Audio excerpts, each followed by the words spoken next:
Santa Juana de Chantal, fundadora de la Orden de la Visitación, 21 de agosto. Allí en Gijón, decía San Francisco de Sales, lo que Salomón ansiaba encontrar en Jerusalén, allá la mujer fuerte en la persona de la señora de Chantal. Elogio admirable que ha sido confirmado por la Iglesia y plenamente justificado por la misma santa, con una vida llena de sacrificios y prodigiosa actividad. Juana Francisca vio la luz primera en Gijón el 23 de enero de 1572 en la suntuosa morada de los Fremiot, noble familia cuyo jefe descollaba entre los miembros del Parlamento de Borgoña. Solo contaba 18 meses cuando perdió a su madre y compartió su orfandad con otros 2 hermanitos. Desde los más tiernos años, notáronse en esa niña privilegiada amor entrañable a la Santísima Virgen y una extraordinaria afición a cuanto se relacionaba con la Santa Iglesia Católica. Contaba 5 años cuando asistió a la disputa que sostenía con su padre cierto gentil hombre protestante que negaba la presencia real de Jesucristo en la Eucaristía. «Señor», le interrumpió Juana, «se debe creer que Jesucristo está en la Santísima Eucaristía, porque Él mismo lo ha dicho. Si usted no cree en las palabras de Jesucristo, le trata sencillamente de embustero». Quiso el protestante discutir con ella, pero pronto le interrumpieron en su porfía las sagaces respuestas de la niña, y para abreviar, obsequióle con unos bombones.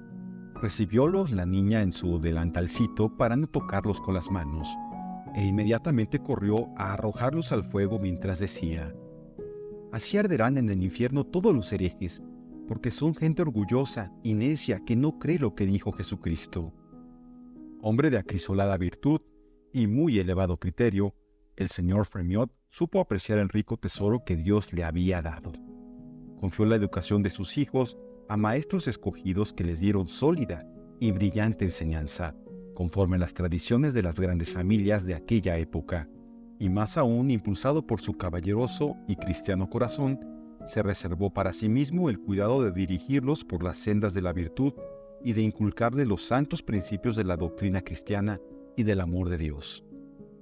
Ama de casa, amor a los pobres. Prendados no solo de la belleza de Juana, sino también de sus eminentes dotes de espíritu y corazón, muchos jóvenes de las más ilustres familias la pidieron en matrimonio, pero fue inútil su insistencia porque, según ella decía, era preferible morar en perpetua cárcel antes que entre mimos y regalos en el palacio de un hugonote cualquiera. Quiso Dios recompensar su noble y cristiana firmeza y le dio un digno esposo en la persona del barón de Chantal, que a la valentía, fe y gentileza de un caballero chapado a la antigua, juntaba la delicadeza moral y la cortesanía de un caballero del siglo XVI. Celebróse la boda el 29 de diciembre de 1592. Pocos días después, el rey Enrique IV llamó a su lado al barón de Chantal, a quien amaba y de quien hacía mucho caso. En ausencia de su marido, la señora de Chantal se hizo cargo de todos sus bienes, y en poco tiempo puso orden en la dirección y marcha de aquellos negocios, que una negligencia larga y descuidada tenía por completo descuidados.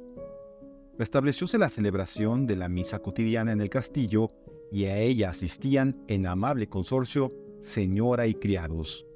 Una de las ocupaciones más agradables a la señora de Chantal era la de servir a los pobres y a los enfermos.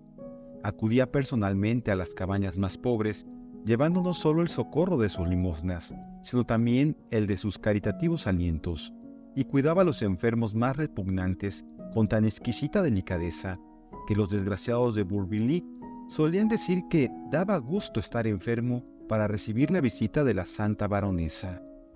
En el año 1600 hubo un hambre terrible.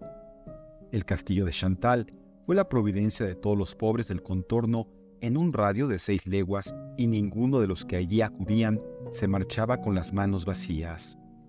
Cuando llegaba a oídos de la santa baronesa que algunos, abusando de su magnanimidad, se presentaban 2 veces seguidas en demanda de socorro, se contentaba con decir: «Oh Dios mío, yo también pido constantemente a la puerta de vuestras misericordias, y no me gustaría que a la segunda o tercera vez me viese rechazada. vos soportáis miles y miles de veces mi importunidad con bondad infinita. ¿Por qué no he de soportar con paciencia las de vuestras criaturas, si honrándolas os honro a vos? Ya no quedaba en el castillo más que un tonel de harina, y al ver los criados que la señora iba a distribuirlo, prorrumpieron en amargas quejas, ante el temor de verse en la necesidad que en los otros remediaban. Mas la señora de Chantal, que se dé a manos llenas, ordenó, y así se hizo. 6 meses después, la harina no había sufrido la menor disminución. Primeras pruebas. 8 años felices habían transcurrido para aquellos 2 esposos, modelo de matrimonio cristiano y santo. 8 años de mutuo amor, acendrado, delicado y tierno, cuando en el invierno de 1601, en una partida de caza, el señor de Chantal fue gravemente herido de un arcabuzazo. Tras 9 días de agonía, murió con la resignación y el valor de un fervoroso cristiano, a los 35 años de edad. Dejaba un hijo y 3 hijas de los 6 frutos de bendición que el Señor les había concedido. Aquel terrible dolor preludiaba una larga serie de pruebas. Aunque resignada a la voluntad de Dios, quedó la santa viuda tan profundamente herida por aquella inesperada pérdida, y fue tan intensa la pena que se temió le costase la vida. Ya solo pensaba en el amor de Dios, que había de ser único y eficaz consuelo, y por eso se consagró con el voto de castidad perpetua al esposo divino, y se dedicó por completo a la educación de sus hijos y al alivio de los menesterosos. A fines de 1602, el anciano barón de Chantal llamó a su lado a su hija política y a sus nietos. Accedió ella gustosa a tales deseos y acudió al castillo de Montelón, cerca de Auzun, para vivir en compañía de su suegro. La estancia en aquel castillo fue para la santa un atroz y continuo sufrimiento, debido al carácter autoritario y maniático del anciano varón y a los modales imperiosos del ama de llaves, que mandaba como dueña en el castillo, sin consideración para con los nuevos familiares.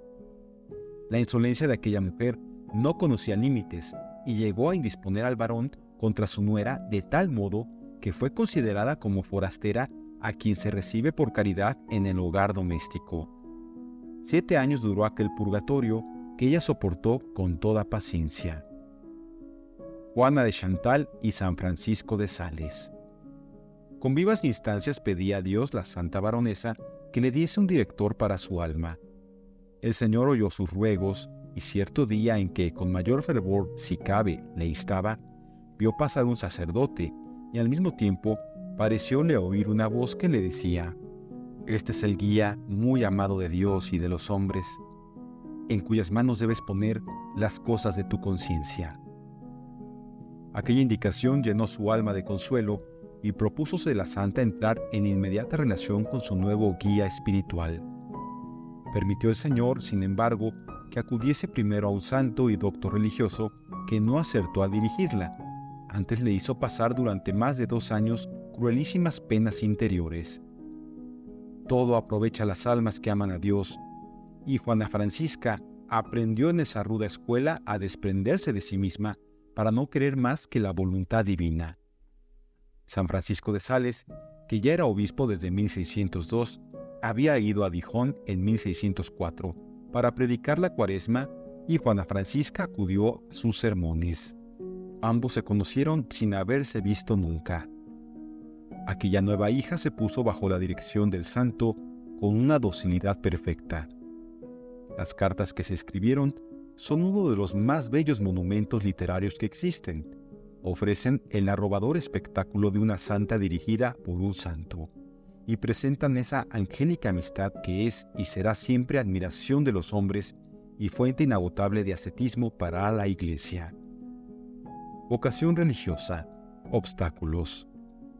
En las relaciones que la santa mantenía con los pobres, resplandecían siempre las virtudes cristianas de humildad, mansedumbre, mortificación y perfecto desprendimiento.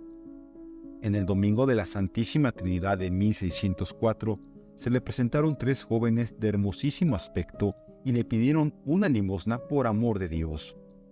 No llevaba un cuarto la santa, mas como no quería despacharlos sin dejarles algún socorro, quitóse una preciosa sortija de oro que tenía en gran estimación por ser recuerdo de su difunto esposo, y se la entregó a uno de ellos. Contestaronle agradecidos que eran muy buenos amigos y que ciertamente lo dado a uno era para los tres. Al oír esto, sintió su alma penetrada de la presencia de Dios, y comprendiendo que había allí algo de sobrenatural, cayó a sus plantas y se las besó. Al levantarse, habían desaparecido. Entonces hizo voto de no rehusar limosna a quien se la pidiese por amor de Dios. En los pobres veía a nuestro Señor oculto bajo los harapos del necesitado, y por eso le servía como criada y como madre. Los casos de caridad heroica que con ellos ejercitaba son frecuentes en su vida. En las proximidades del castillo y recostado en el seto que rodeaba la finca, hallaron un día a un joven cubierto de lepra. Enterada la piadosa castellana, llevóle a su casa y cuidó con el mayor esmero de su alma y de su cuerpo. Cuando el enfermo hubo muerto, lavó su cadáver y le dio sepultura con sus propias manos. De igual manera acogió y cuidó a una joven que tenía el rostro horriblemente desfigurado por un espantoso cáncer.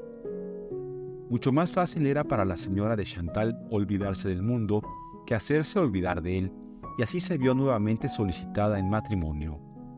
A las primeras insinuaciones contestó categóricamente que no pensaba en semejante cosa. En 1606, un noble muy acaudalado y gran amigo del señor Fremiot pidió su mano. Todos los parientes de la santa se concitaron para arrancarle el consentimiento. Ante acometidas tan duras, dolorosas y constantes, tomó una resolución heroica. Encerróse en su habitación, echó mano de un punzón, lo enrojeció al fuego y grabó con él, sobre su corazón, el nombre de Jesús. Con la sangre que brotó de la llaga, escribió de nuevo sus votos y la promesa de consagrarse para siempre al puro amor de Dios. Entonces se precisaron aún más sus deseos de abrazar la vida religiosa y pensó ingresar en el Carmelo, pero Dios la destinaba a establecer la orden de la Visitación. El proyecto quedó fijado con San Francisco de Sales en Annecy, el lunes de Pentecostés de 1607. Para realizar esa empresa tuvo que vencer obstáculos enormes. Había de separarse de su padre, de su suegro y de sus hijos, cosa dificilísima para tan tierna madre. Veo un caos en todo esto y no sé cómo desembrollarlo, decía el santo obispo, pero estoy seguro de que cuando sea tiempo, la divina providencia lo arreglará todo por medios desconocidos a las criaturas. Y aquel vaticinio halló cabal cumplimiento. Por fin, en 1609, determinóse la señora de Chantal a descubrir a su padre aquel propósito. Las lágrimas del anciano le partieron el corazón. Su hermano, el arzobispo de Bourg, no le dio mayores alientos. Transcurrió un largo periodo de contratiempos dolorosos hasta que la santa declaró a ambos que si lo pensaban bien y no tenían en cuenta más que a solo Dios, hallarían un sinfín de razones para aprobar su conducta y vocación.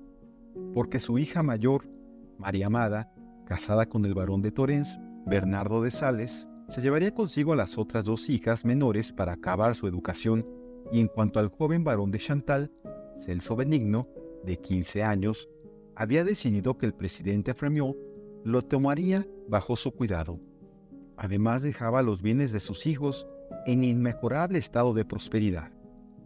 Vencido el señor Fremiot y admirado de tanta prudencia y discreción, aprobó la resolución de su hija. Dolorosa despedida. Determinó despedirse primero de su suegro, el señor de Chantal. Echósela a los pies. Le pidió perdón de sus faltas y solicitó su bendición. El anciano hízola levantar y arrojóse en sus brazos sin fuerzas para hablar, porque aunque la amaba a su modo, la tenía por santa. Cuando apareció en la escalinata, una multitud de pobres la acogió llorando y la acompañó largo trecho en el camino, formándole cortejo de agradecidos corazones que arrancó lágrimas a Juana Francisca. Pero en Dijon le esperaba la más dura prueba. Celso Benigno se colgó al cuello de su madre y le suplicó con lágrimas que no le abandonase. La señora de Chantal se desprendió de los brazos de su hijo y aunque con el corazón traspasado de pena, dirigióse a la puerta con firme resolución. Pero Celso Benigno lanzóse veloz tras de ella y arrojándose al suelo en la puerta misma le dijo: «Mirad, madre mía, si no puedo reteneros, tendréis que pasar por encima de vuestro hijo». Contúvose la madre temblando de dolor. «¿Cómo, señora?», le dijo uno de los testigos de la escena. «¿Os harán titubear los lloros de un hijo?». «De ninguna manera», replicó la santa. «¿Pero qué quiere usted? Soy madre». Y con los ojos en el cielo pasó adelante, haciendo gran violencia al corazón. Apareció entonces el presidente Fremiot, postróse ella a sus pies y le pidió su bendición. «Dios mío», exclamó Fremiot, «no me toca a mí censurar lo que hacéis. Consiento en ello con todo mi corazón, y os inmolo con mis propias manos esta hija única que me es tan querida como lo era Isaac para su padre Abraham. Ve, hija mía, ve libremente a donde Dios te llama». La heroica madre salió de Dijon el 29 de marzo de 1610. La Orden de la Visitación. Esta congregación, dice San Francisco de Sales, ha sido erigida de manera que ningún gran impedimento pueda estorbar el ingreso a las débiles ni a las enfermas que quieran dedicarse a la perfección del divino amor. Ofrécese a jóvenes, viudas y señoras de edad, aunque delicadas de salud, enfermas o ancianas, en las cuales parecen no responder las fuerzas físicas a las generosas aspiraciones del alma. Pero si el nuevo instituto nada ofrece que pueda debilitar al cuerpo por las mortificaciones y penitencias rigurosas, no olvida nada de cuanto ayuda a crucificar el espíritu por el sacrificio íntimo de los gustos y apetitos.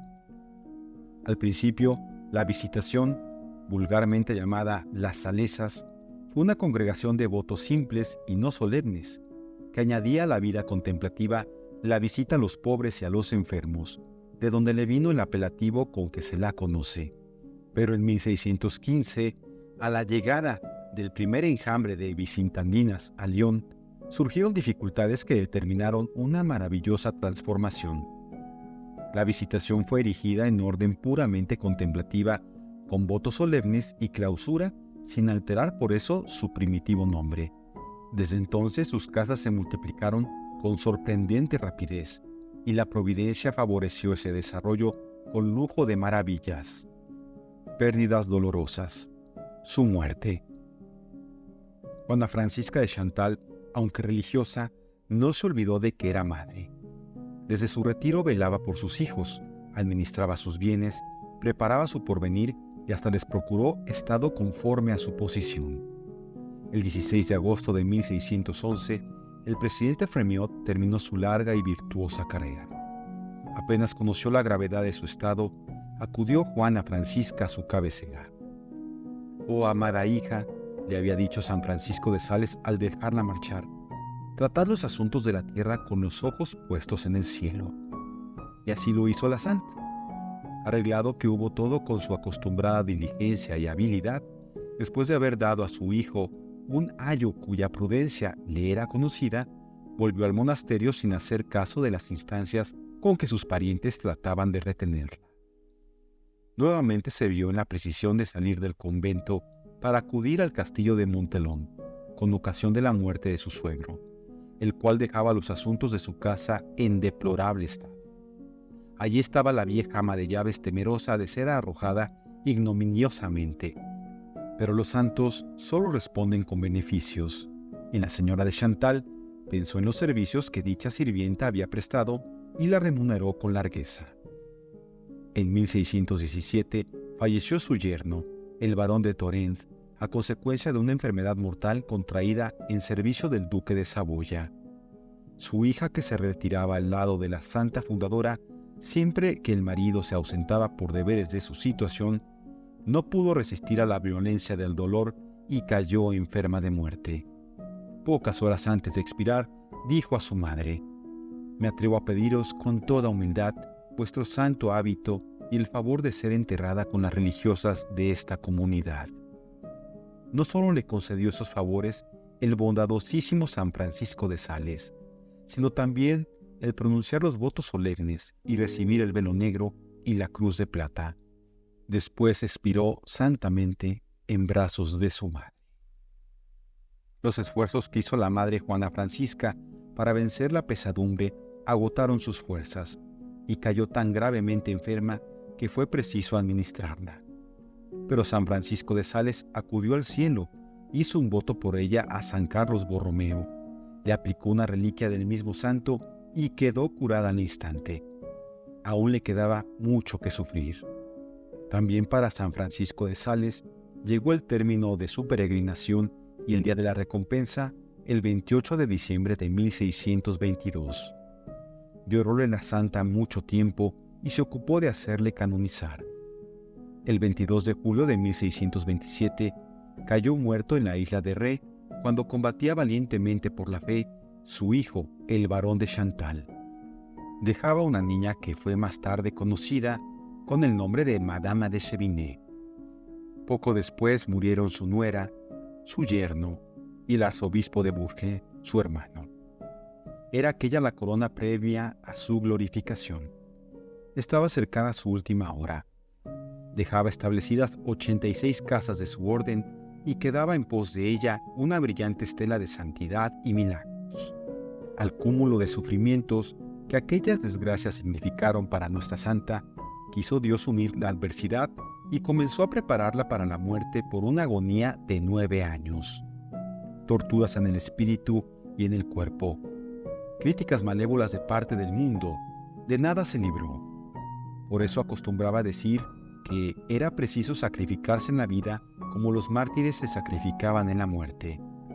Cuando llegó su hora, contestó a las oraciones de los agonizantes con tanta calma como fervor. Pronunció por 3 veces el nombre dulcísimo de Jesús como para mejor ponerse en sus amorosos brazos y expiró. Era el día 13 de diciembre de 1641. En la capilla de la Visitación de Annecy descansa su cuerpo al lado del de San Francisco de Sales. La beatificó Benedicto XIV el 27 de noviembre de 1751 y fue canonizada por Clemente XIII el 16 de julio de 1767.